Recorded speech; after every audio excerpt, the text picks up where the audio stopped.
Du lyssnar på Fascia-guiden, en podcast om kroppen, om ny forskning och om en förändrad syn på hälsa, värk och smärta. Jag heter Axel Bolin och strax ska du få lyssna på en intervju med Sue Adstrum från Nya Zeeland. Hon flög hit till oss i Sollentuna norr om Stockholm för att prata om fascia och den levande kroppen tillsammans med mig, Hans Bolin och Per Johansson. Och i den här intervjun berättar hon om sin resa för att först försöka förstå kroppens komplexitet och sen försöka förklara den på ett enkelt sätt. Och det finns några saker som är väldigt spännande i det här. Till exempel att hon då läste grundkurs i anatomi på flera olika medicinska institut för att upptäcka att alla har olika sätt att se på och förklara kroppen. Hur ska vi kunna förstå helhet om alla pratar olika språk? Sue Adstrum är intressant att lyssna på och hon är rolig att göra med och hon kommer också föreläsa på Den levande kroppen 2025 Swedish Fascia Convention i Uppsala 14-15 juni. Utan krusiduller, här kommer intervjun med Sue Adstrum. You are listening to the Fascia Guide, a podcast about the living body, about new research and a new perspective on health, pain and what it means to be alive. The Fascia Guide is a conversation between Hans Bolin, innovator and fascia expert, Per Johansson, doctor of human ecology and historian of science and ideas, and me, Axel Bolin. But today we have a special guest, all the way from New Zealand, which is quite literally the other side of the globe from this studio in Stockholm. She is a PhD qualified anatomist, physiotherapist, holistic health practitioner, and she is the author of the fantastic book, The Living Wetsuit. Welcome, Sue Adstrum. It's so nice to have you here. Thank you, Axel. It's great to be here. No, we're actually really amazed that you did not travel all the way from New Zealand to get to this studio, but that you actually came. It's really fun. Why are you here? I spotted you on LinkedIn. Actually, I spotted Hans on LinkedIn and went and found your website and thought, these guys are doing some really interesting stuff. And it seems to be more focused on ordinary people. They're putting out information there that's useful to the public, as well as to academics and practitioners, but it wasn't all tangled up with scientific minutiae and jargon. And it was like, this is real. I just want to know more about what they're doing. And so I made contact with Hans, who put me in contact with you, Axel, and it went from there. And I was travelling with one of my sons who goes to Norway, goes to Scotland each month for his work. And so I went along with him, and then we did a road trip up through Norway. He went home, and this wasn't all that far away. So I swung by here on my way home. Yeah. But that's that theme of actually reaching ordinary people or talking so that the public actually understands it. That's something that goes along in your book as well. Like that's one of the aims with your work. Yes, very much so. Could you tell us a little bit more why did you write this book and what is it about? I think it is, never really thought of that before. I just put it down to a very strong sense of intuition, which has nudged me in all sorts of improbable directions, but with hindsight, all incredibly worthwhile. I think it really came about when I was at university during my 50s. And my intuition led me from one side of the campus to the other and backwards and forwards, studying all sorts of subjects. And I found that in every department I went into, they had their own presumptions about what people and their bodies are. They have their own ways of generating knowledge, of expressing it, of interpreting it, attaching meaning to it and using it. And I found that the different disciplines were often unable to communicate with each other. And I sort of realised I was falling into the spaces in between them. And I found when I tried to talk in the language of any of these disciplines to my clients, to my colleagues, to my family, their eyes glazed over very quickly. And it was like, okay, if I'm going to use this knowledge I'm learning, I've got to be able to translate it into a language that's accessible. And with the book, I already knew I'd been trained to write very, very academically, which even I struggle reading academic reports. I find them a bit boring. So I decided to get a publishing coach and use a hybrid publishing company to help me produce it. And the coach I had been heavily involved in the world of professional speaking. And so she told me, you've got to use stories. You've got to put this in language that ordinary people can understand. You've got to talk about yourself, which you don't do in science. You pretend it's all objective, but it's not. You've got to introduce yourself with a certain amount of detail, which makes it authentic. So that's why that book's written the way it is. And because I'm the age I am, I was with hybrid publishing, you're in control of what the book looks like. I insisted on slightly bigger font, more space between lines, lots of blank spaces so my aging eyes could read it. So, that was another level of accessibility that got put into it. It was like, I'm not just writing for young people here, I'm writing for people my own age as well. And I want it to be something that they can absorb without straining about it. So, yeah. It's interesting because what you said about jumping between different institutions or different subjects or classes and everything, and it being so different in terms of description language is actually one of the first conversation we had, Per, when we recorded our first episode in Swedish some 5 years ago, about we're so used of separating things that we actually built buildings for separate ideas. And that's one of the main fundamental issues that we have discovered when understanding the body, the problem with parts and whole. Would you elaborate a little bit, Per? I realized this then. My background is as you said, in human ecology, but also in the history of science and ideas. And for a long time, I thought very much about what actually is an idea. And not only the is question, but what do ideas do and how do ideas exist? And that led me to realizing that actually we only encounter ideas as ideas which we sort of perceive in our minds as ideas, as thoughts, as ways of thinking and knowing and such. But actually we only encounter ideas as persons in some kind of artifact. It might be a book, it might be a podcast, it might be a movie, it might be and so on. It might be in a scientific paper. These are all artifacts. So I started to think very deeply and thoroughly about what actually are artifacts. And by that route, I came to the conclusion that because I spent quite a few years in the interdisciplinary subject of discipline of human ecology, which meant that I had interactions with scientists and scholars from virtually all the disciplines that existed at Lund University. And I discovered that, just as you said, Sue, that they all speak and think in different ways, and they can't talk to one another.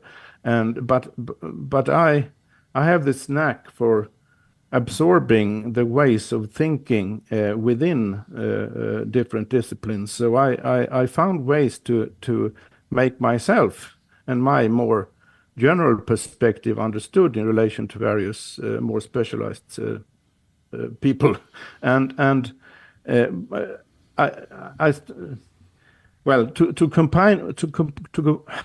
to combine all this, it resulted for me in the realization that this talk of disciplines and ways of thinking and various epistemological starting points, that is, ways of knowing things, these are all very much and very concretely tied to certain places, so certain social circles, certain buildings, and because of that, I think it's quite useful and readily understandable for anyone to think of different kinds of study, different scientific disciplines, different disciplines in whatever field, in terms of artificial and social, what shall I call it? Combinations, conglomerates, whatever. And to me, this sort of grounded this very high level philosophical discussions about what is science and so on. How do we know things? It grounded it in our ordinary reality.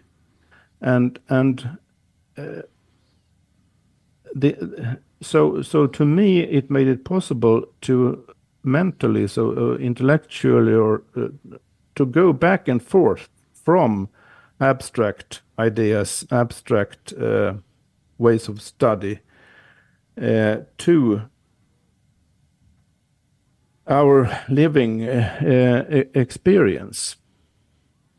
I don't know if this sounds, even though it's not meant to be, it sounds very abstract and difficult.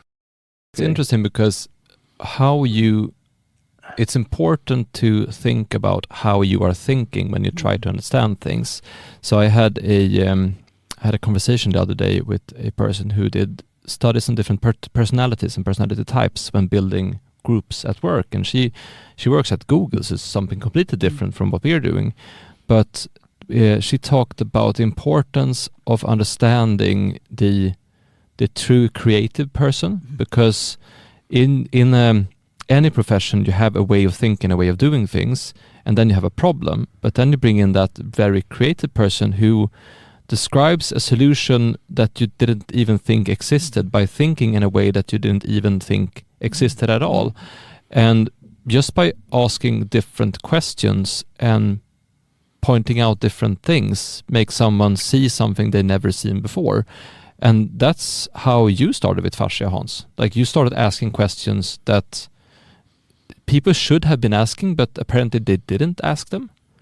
Yeah, my starting point was to understand why get people ill, or what's pain, or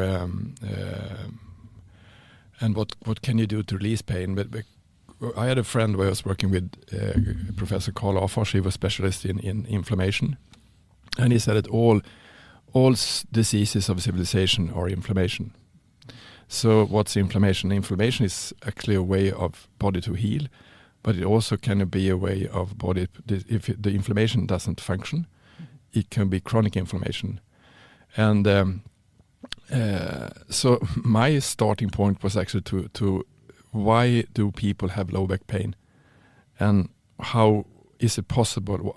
Why is it so easy to cure low back pain by manual treatment without a device?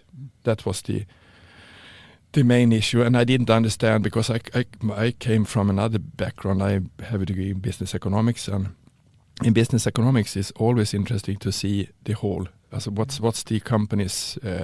You always start from vision, mission, and business plan, and see can you conduct that, and that's also the way of bringing prosperous companies. So when I started to understand that actually a corporation is a whole unit, it's a living body that's go around, and when you see the company as a whole unit and everything is interconnected, then you understand that it's not just marketing, it's not just sales, it's not production, it's everything is interconnected. And that way of thinking about the human body was quite hard to find, actually. I started I did so crazy thing, because I started first a paper that was really paper that was just to explain the scientific background of fascia. And it was like it was students who made discover what's fascia. And I started to read all the papers behind the paper and find that, and it because I haven't done science before in that anatomic field. And when I told my brother-in-law, an osteopath, did you do that? Yeah, how strange, because you always go another way. And then after I saw that, and I was really interested to frequencies because the device is frequencies, and it was so hard to find any scientific paper on frequencies. The only thing I found was heart frequencies. But everything is frequency. We have frequency in our mind. We have frequencies when we feel. But why isn't frequency interesting in the scientific field? So I was, and I think it was there we started with PEAR too, because I wanted to have an explanation why it's so difficult to have a whole view of the body, because we are just one unit. What's the problem? And that's maybe the problem with so many special, because we have in the field of exploring humans, it's more into specialty. So if you're the top notch is specialty. So and the smaller it is, it's so. I had a friend. He was a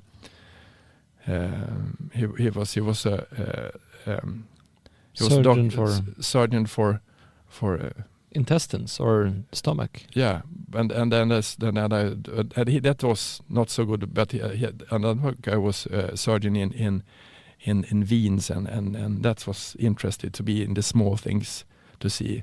So it's so interesting to meet people who doesn't have that narrow perspective, and to discuss, for instance, it is a problem because the fascia is a living system. It's a wholeness, and I think we did the thing we did now before the conference, or the thing we did just this spring, was to see if we could do an animation of the whole body. What's the whole body? Because I think Gilberto has made the living body, but he has made parts of the living body. But how is the living body actually look like? And when I showed that, because I was treating the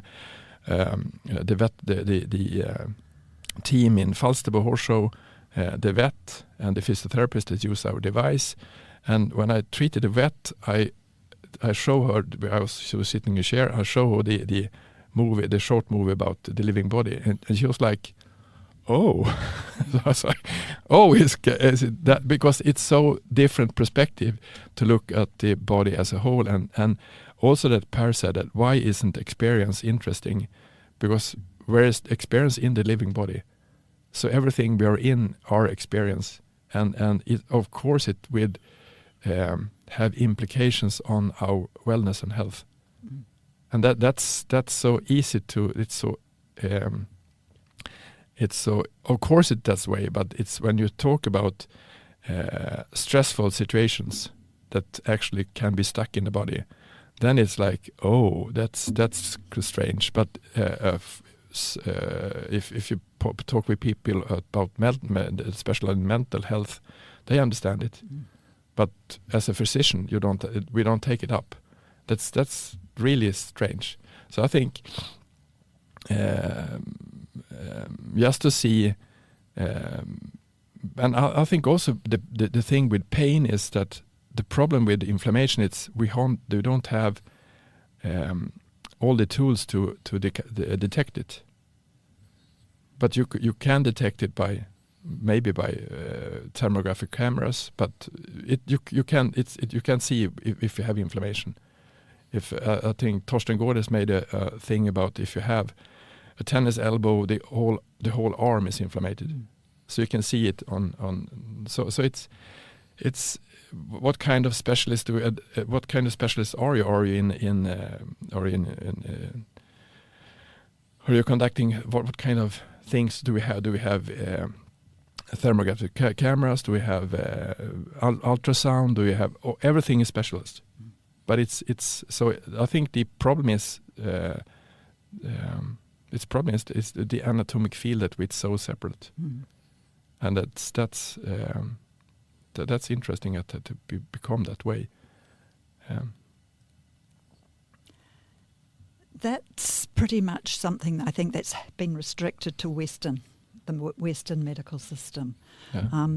In New Zealand, our indigenous people, the Maori people, there's a level of equity that's built into our country's legislative structure that sort of dates back to, I think it was 1840, when there was a treaty signed between the representatives of the Queen of England, the colonising country, and the people who were living in New Zealand at that time, the Maori people. And in the Maori tradition, in the Maori tradition, full stop, my understanding is that their understanding of the body, its structure, and its health care are far more holistic than our Western medical system, which is based on an understanding basically of an anatomized dead body.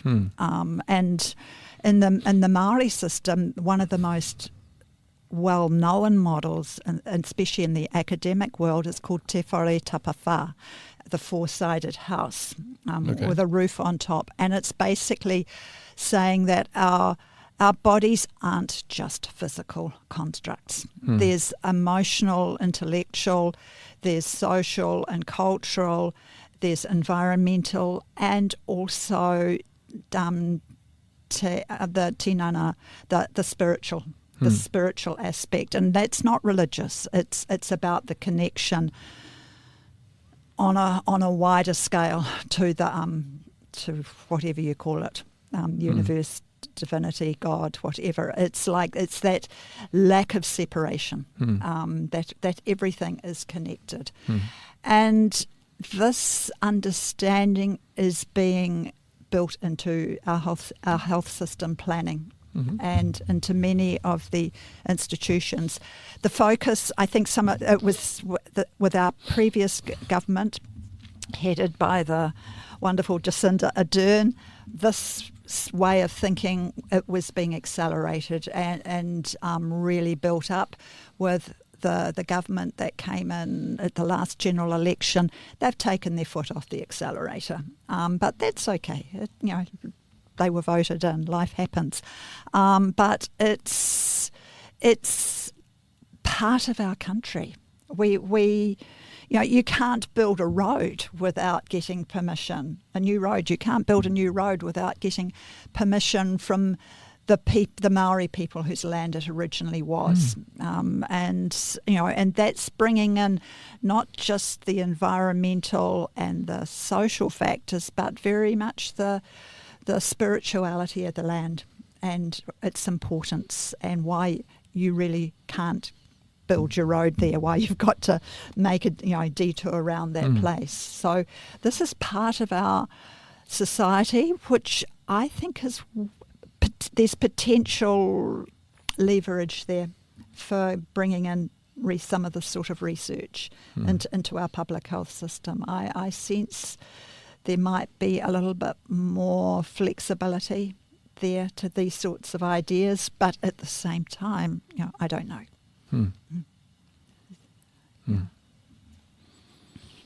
I think you bring up an important and interesting point in your comparison here about the Maori people with the Western way of doing things and thinking and living. Because one key in my own understanding of ourselves in our society, in our civilization as Westerners, was that as an historian of ideas, I've delved into our own earlier history before modernity, and found to my then surprise, not surprise anymore, but it was then, many years ago now, that there were ways of thinking in our own older strata of our own culture that corresponded very closely with what nowadays are called indigenous cultures and indigenous ways of thinking. So what was interesting to me was that since these older, more spiritual, magical, or what have you, ways of thinking were expressed in terms that you could learn to understand without really, if you go deep enough in the terminology, without really leaving your own sphere of experience as a Western person, because we still live with these various layers of thinking which we are not really aware of. We are full of so-called medieval or primitive kinds of thinking as moderns too.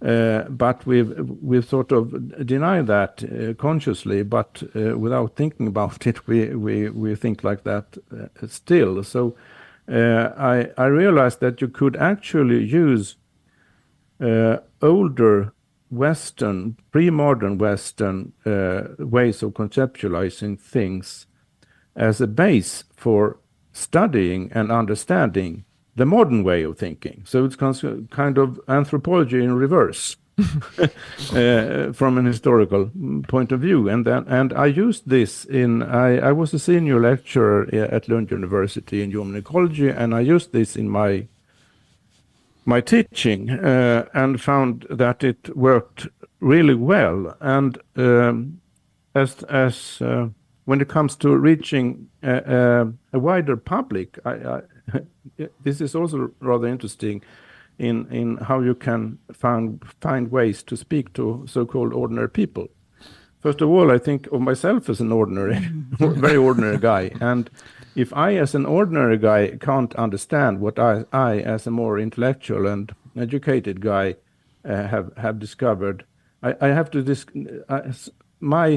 if I put it like this, if my academic self can't explain to my ordinary self what something that I have discovered means, that means I haven't understood it. So I haven't grasped it. I haven't experienced it. So that was my approach in my teaching, and it worked very well with the students. And then when I had I quit my position at Lund University in 2007, and since then I've been self-employed. In 2012-13, I got to know a rather well-known Swedish cultural journalist called Erik Skylt, and we decided to we actually pitched an idea for a radio series to Swedish national radio, which we called Människan och maskinen in Swedish, which translates as humans and machines. And we actually got to do this series, and altogether we did 20 episodes, and they were all based, from my point of view, it was really conversations between me and Eric, but it was from my point, it was based on very much on the lectures I had taught at Lund University, but in a way of speaking about things which, as I said, spoke to my ordinary self rather than my academic self. So what happened then was that this series became really popular among all kinds of people. We got very, very many listeners, and regardless of age or educational level or anything. And what was interesting about this was that the level of content and the level of thinking was quite high. But since it was expressed based on my own way of experiencing things, and it was, I think the listeners heard that I was speaking from a very personal starting point, but still sort of legitimate academically. It caught on some. So this showed without a doubt that so-called ordinary people are very able to grasp quite difficult ideas if they are related in a way that ties in with their own lives. So this, I think, was also the reason that Hans first contacted me, because you had heard some of these all of them podcasts. all of them. So I think it's really interesting that we have now talked for about 30 minutes without discussing fascia, really. And Yeah. I just realized there is a reason for this. So, because in your book you have 2 quotes that we talked about a lot a year ago. One is from Bichat, a French anatomist in the 19th century, and he published a paper in 1813 talking about the dangers of the current anatomist way of looking at everything as separated entities. So he talked about a membrane which we now name as fascia around the heart, a membrane around the lung, and he said that don't look at the lung membrane, look at how it's connected all together, because otherwise we might fall into the slippery road of separating everything. And now 200 years later, that's where we are. So that's interesting. There was another quote from Barnes talking about how separation is just an illusion. And I think what it's actually about, like our conversation that we've had here, what you're saying in your book, what we have talked about in our podcast, is that we are allowed to challenge the authority or the authority way of looking at things, because there is something fundamentally not wrong, but missing in the authority way of looking at things. And if you accept that you are allowed to challenge other people's ideas. So if someone like that's really high status says something, you are allowed to challenge that. And if you have the curiosity to start discovering things, you might make discoveries. And when you yourself discover things, there is a potential to learning that's really, really interesting, and you can start understanding things and figure out things in a much more interesting way that's beneficial both for you and your life and the people around you and the way you're looking at things.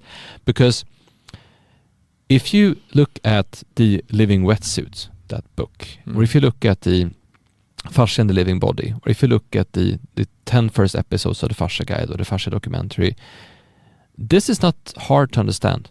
Like this is simple. Fascia is really, really simple to understand.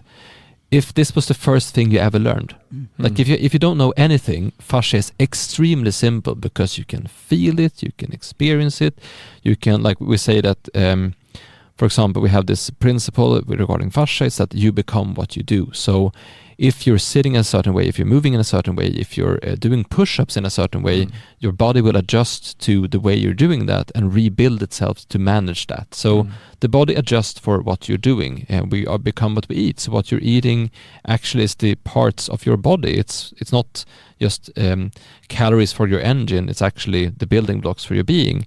We become what we think and what you do. Like the spirals that you start, positive or negative, will affect your behavior, which will affect your body, which will affect how you feel and what you do and how you look at the world.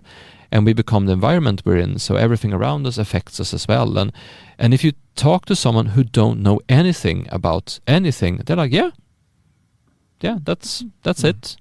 But that's not what people are thought about the body. That's not how we learn to think about it. And I think that's one of the keys to understanding this, and one of the keys with your book as well. It's like, how do we demystify this whole thing? How do we make it really simple to understand ourselves and how complex we are? Because there's a different level of complexity as well. How complex, but how simple it is. Yeah. So it's simple and complex at the same time. I think when we have educations, because usually the education we have is some kind of massage therapist, or they are educated, but they're educated in a separate way. When I think Åke usually said, one of the teachers we have in Eva too, they said that after the second time, they actually wow, it's living. There's something that clicks. It's like it's actually living. Yes, it is. It actually can change. Yes, it can change really fast. And the thing is, the problem is, how can we think that we are dead fast we are living? That's the problem. How can we be so indoctrinated that we don't understand that we actually can change most of the things we are really quick? And I think the amazing thing with the body is like that's usually episodes I tell about in the podcast in Sweden is when you get so tremendous quick results after so small things you do, just to release the tension or to release the blockage, which is a mental blockage but is in the body, and that's like and it's not hocus pocus. It's quite easy because it's tension, and it's been tension for so long time, and if you change it, the body will rebuild itself. And I had a guy who was 2 weeks ago. He was a tennis player, 70 years old, and he was playing a lot of tennis, and he liked to play tennis. But he had when he did a forehand, it was so much tension within the body, so he had problem with his hip. And so I said, it's no problem. You have too much tension. Maybe if you don't have to do painkillers, but you have to get rid of the tension. And if you played so much tennis, maybe you have to go to treatment because it's too much for your 70-year-old body. And I did treatment for him for 50 minutes, and he was almost straight. And it's a miracle. You're a miracle. Mm-hmm.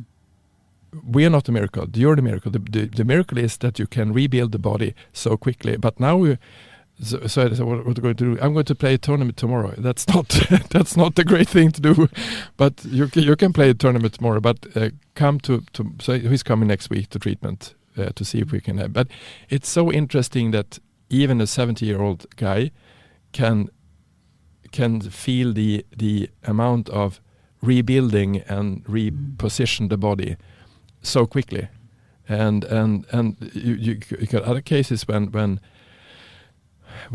they're not open-minded, they're shot. It's not going to go, and that's the thing we don't have with animals.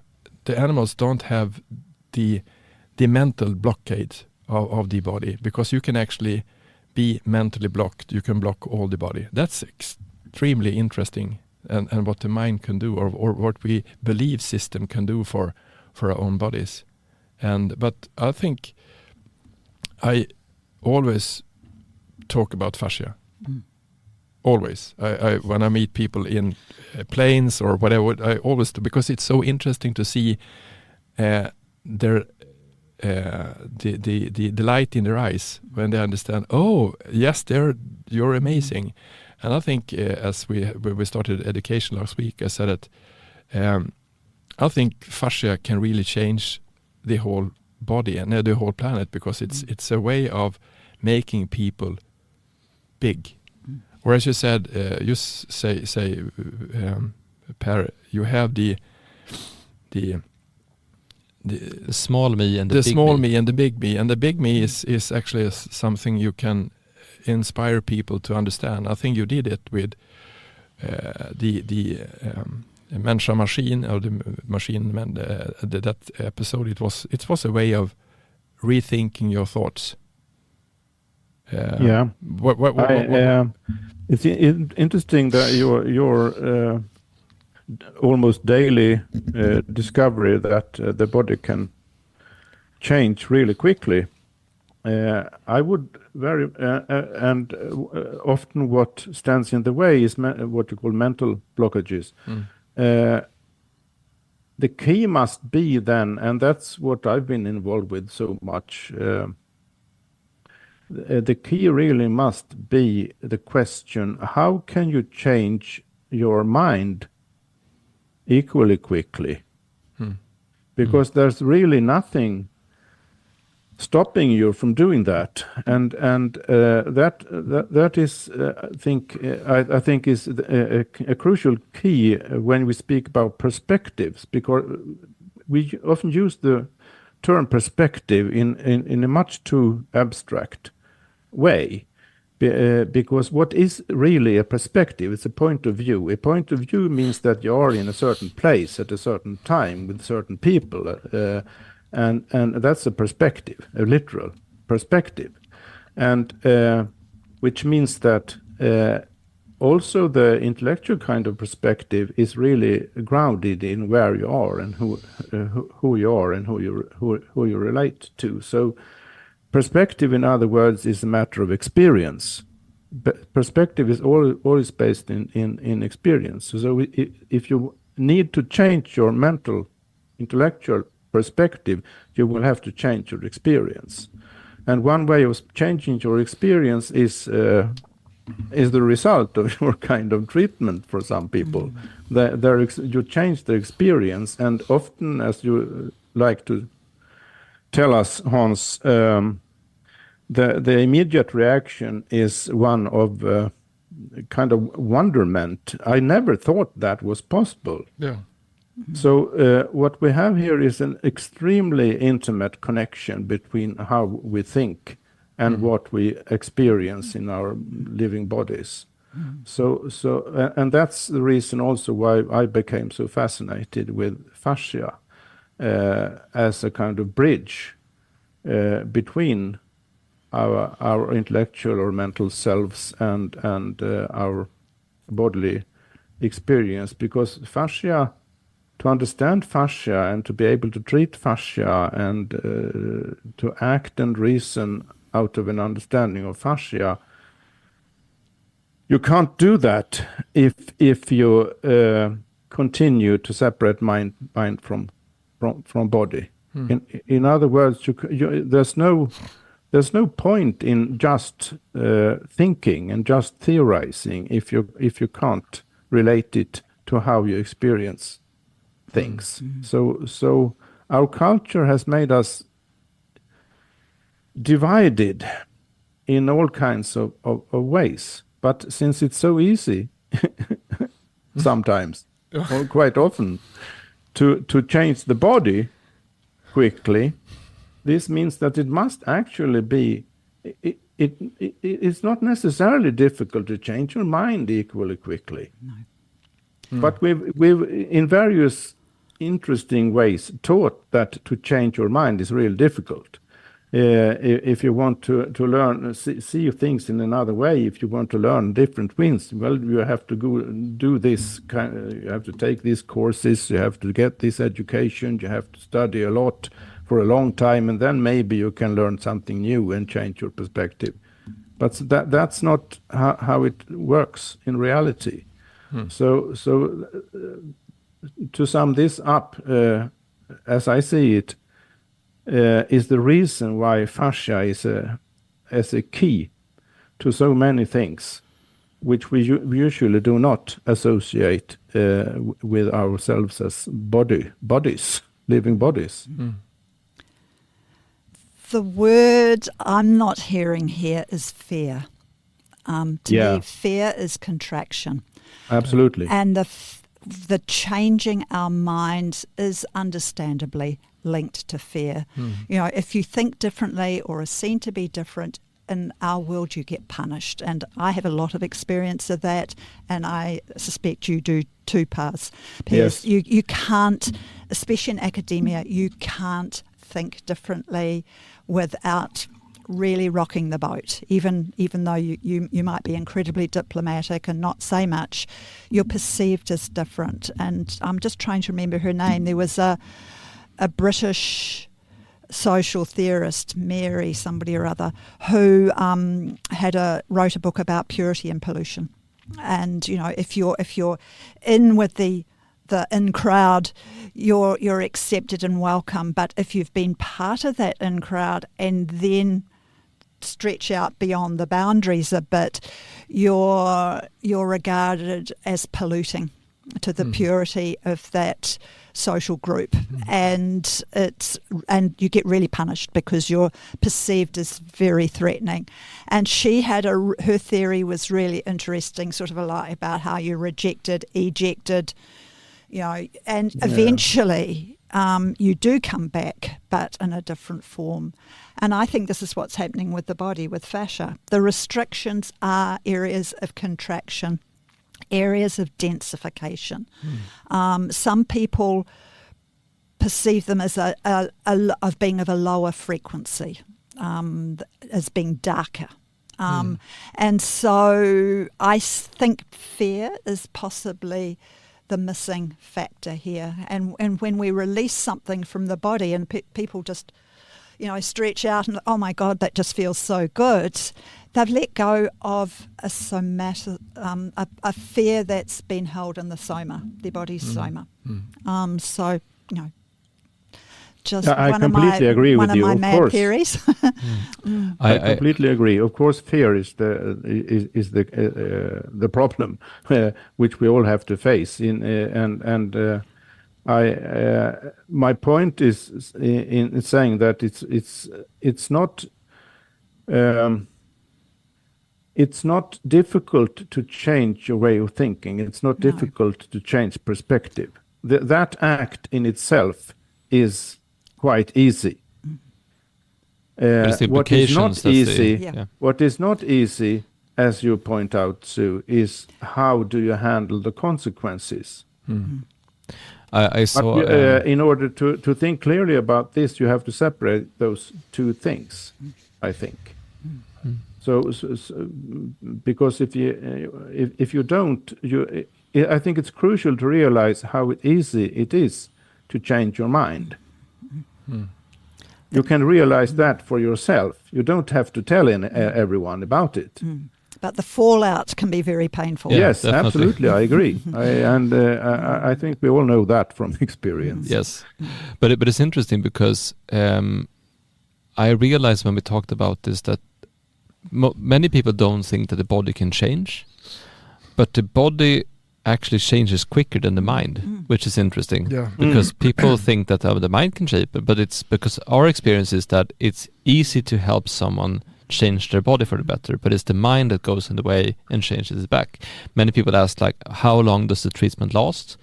And if you really, really adjust a horse, like really treat the horse so that it's fully adjusted, that could take 1 hour, it can take 2 hours, or 2 separate treatments. So, but usually it's quite quick.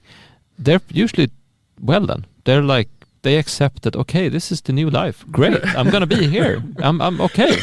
I've been ill for 10 years and now I'm good. Perfect. Let's go with this. So it's they change really quick. Another being that does that is children. They also change really, really quick. They can go from crying and the world is falling down to extremely happy in 10 seconds. And I experience this every day, so I know. Can go from being really, really afraid of something to just doing it again and again and again and again. Experience that the other weekend. So we have that ability. But I was looking at a YouTube video about why some sequels to movies are better than the original. Like what makes a good sequel, and why does the sequel has a potential to be really, really good? Because if you look at the first movie, if you take, for example, Batman Begins or The Godfather, movies that a lot of people have seen, it's about the protagonist, the person we're following, finding out who they are by doing the hero's journey. So they start at a point, they discover something, they go through some hardship, they face their enemy, and then they triumph at the end. That's like the journey they're going for. But in a good sequel, you test that to the limit. Like you test, okay, so what is your principle by a different form of challenge? And that usually takes them down a dark path to rethink who they are. And when they triumph from that, that's even more powerful because that's more how life actually is. That is true darkness, true being pollution or being, cast away and then finding your way back by falling down and picking yourself up. That's how you really learn who you are. And for example, I think most people have heard of or seen the Dark Knight movie. What happens there is that Batman says that I'm here for the city, but what he's tested with is that, okay, you can save one person or you can save the city, and he saves the person he loves. So his fundamental belief about things is challenged. And that's, I actually went for it. It's people are tested in a different way in a good sequel, in a good story. And that's I think stories is a good way to understand life, that you have to sometimes go through those hardship and really test, like, okay, so when push comes to shove, when do I stand up for my idea, even though it's painful, even though it's even though I become an outcast, and if I'm an outcast, what do I do? What's interesting is that, as we have found, there are a lot of outcasts. So when the outcasts join together and become a new group, that's even more interesting. Then there's probably some there's probably going to be some outcasts from that group as well in time. But and I think that's the bravery, that to actually go against that fear and go in that direction. Because if the person who listens to this start to question authority, you will be considered like, no, they are experts, you shouldn't question them. But then you start to discover something and you realize it's not at all what I thought, then you're going to be considered crazy. And then you're going to come to terms with that and realize that, it's actually like this. And then you're going to start talking about, I found this thing. And then you'll be even more crazy. But at one point, it will come out on the other side as a changed being. And you've been through that journey as well, right? I think when you've felt yourself externalized like that, it's very lonely. But you have a choice. You can succumb to those negative feelings, the feelings of isolation and loneliness and rejection and all of that sort of stuff, or you can say, stuff this. I'm going to work through this. Let's see what I can make of it. And when you do that, there's a jolly good chance you're going to come back really well resourced. And this is the coming back into the fold again. You're coming back more mature. You're coming back with the potential to nudge things forward. You're coming back resourced. You know the importance of speaking in language that people can understand. You know the importance of not saying, look, I'm right, you're wrong, or your way of thinking is old-fashioned, or it's too limited. You start speaking in terms of integration. It's like, well, what happens if we put these ideas together and we can step forward together? That's what I've learned from being out in the cold. It's like, okay, when I was younger, I used to think, oh, look, I'm, fascia. Gee, everybody should know about this. What's wrong with these people that they don't? And by golly, did I get punished.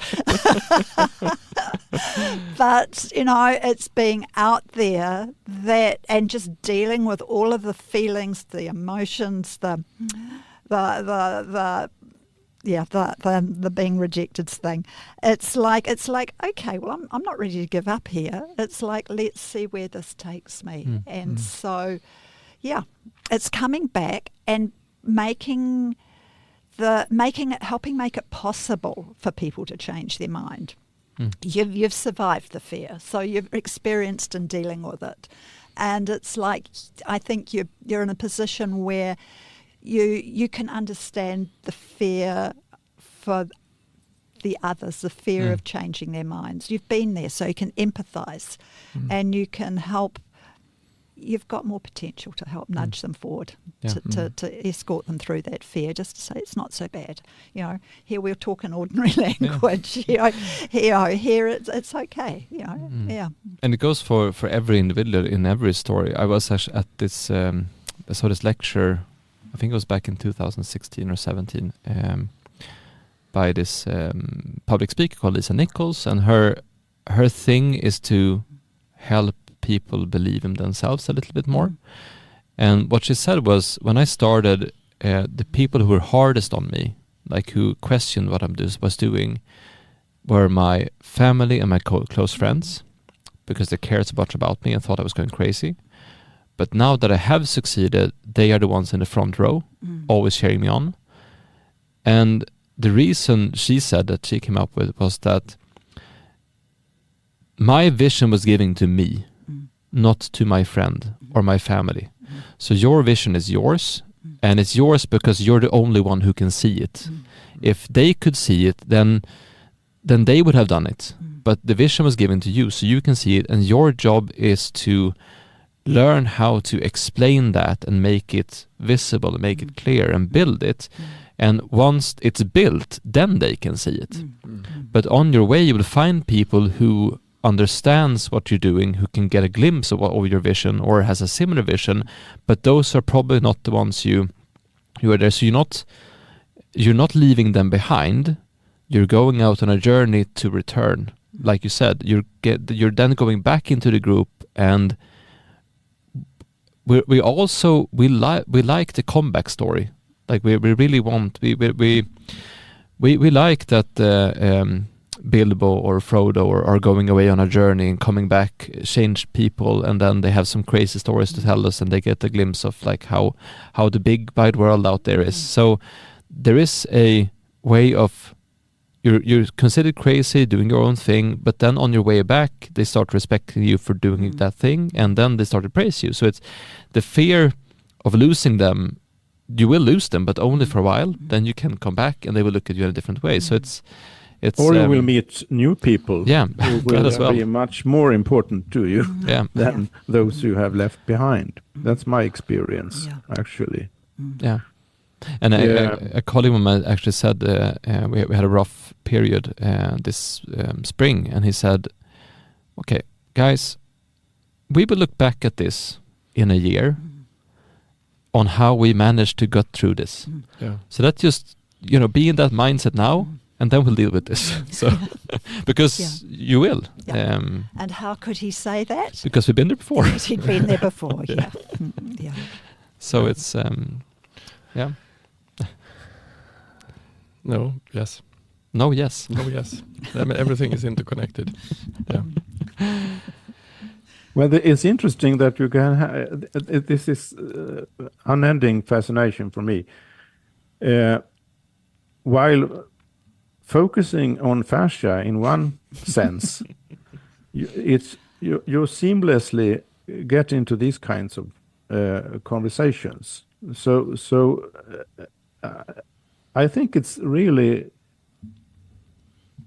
important to realize that by understanding and focusing on fascia, you're actually zooming in on something that, in order to understand fascia, in order to grasp various kinds of therapies related to fascia and practices, you're not just dealing with that, you're dealing with the act of living. And it's the only field of study I have ever encountered that has this potential within it. And to my mind, it has to have something to do with the actual living role of fascia in the body. As I sometimes call it the wholeness organ of the body, which is ties in with your wetsuit concept, I think. So it's interesting that you can make all these seemingly existential, philosophical, and life questions extremely concrete, and you can experience them in yourself if you realize that everything. Actually, everything we've talked about today passes through the fascia in one way or another. It's amazing. I just wanted to say that it's really amazing. And you can really have many different topics if you talk about wholeness. I talked with a guy on the plane back from France, and he was he worked for the OECD. He was a degree in national economics. So and that's a big picture. So I asked him about what do you think about the central bank system and the fiat currency, and he hadn't a clue, and said that okay. If we don't know what money is, what are the theories about money? And then we talked about fascia. And he said this was the most interesting talk. I talked about the central bank system and the central organ of the body. I have not heard nothing about any of them. And we had a discussion for, I think, 3 hours. And it was fascinating to see how quickly he was into this big picture.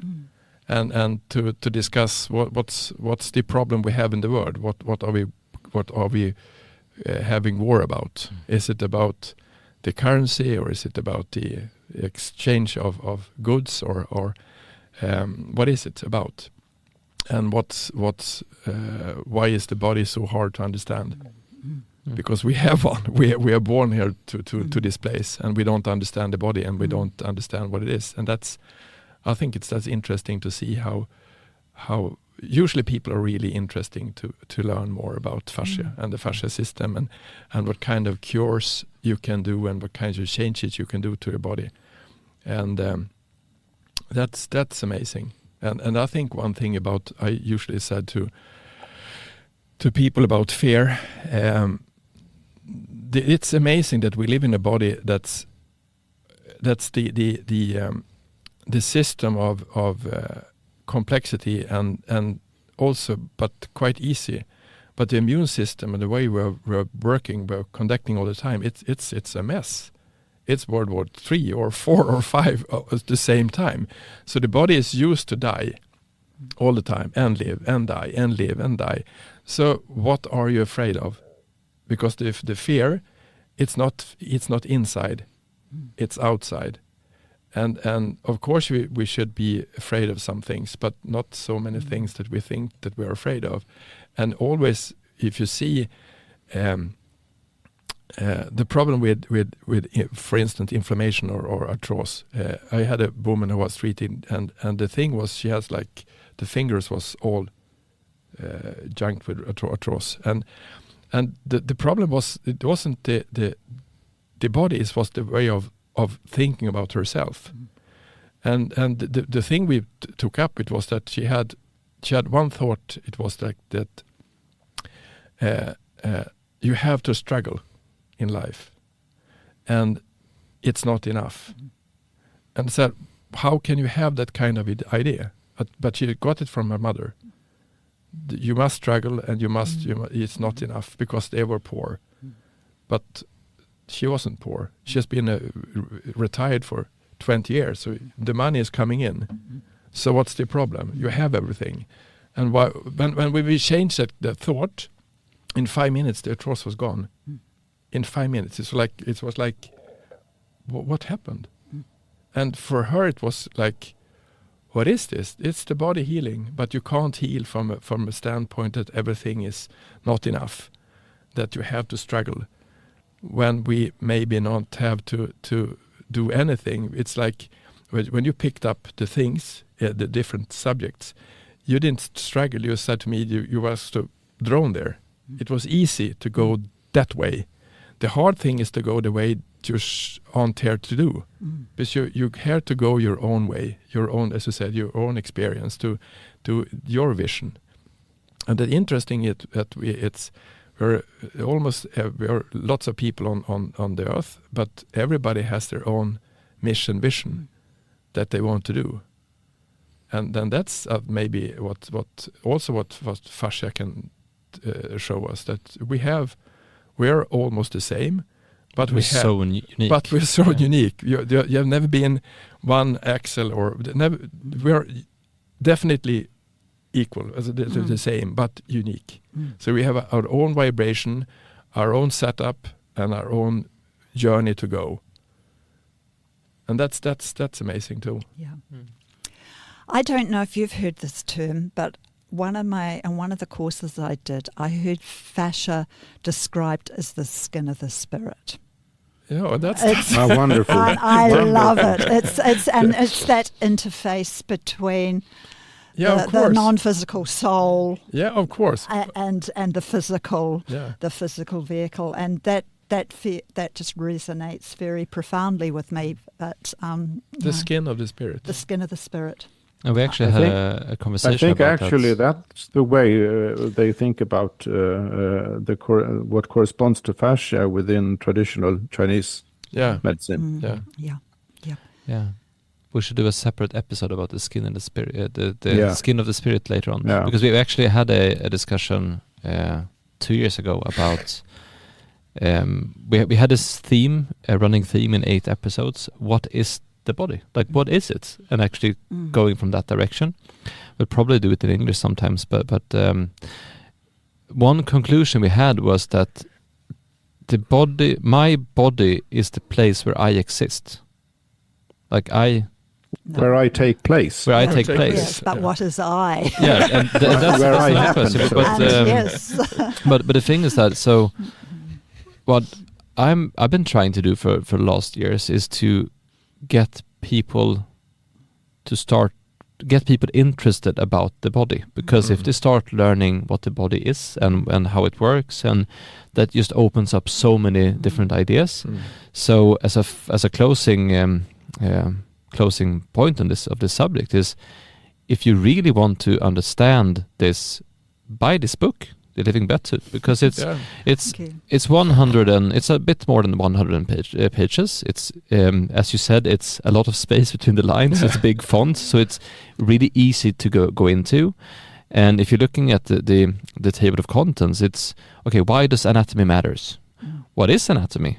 What is the body from an anatomic point of view? What is fascia? What is fascia when it comes to anatomy? And what is the living wetsuit?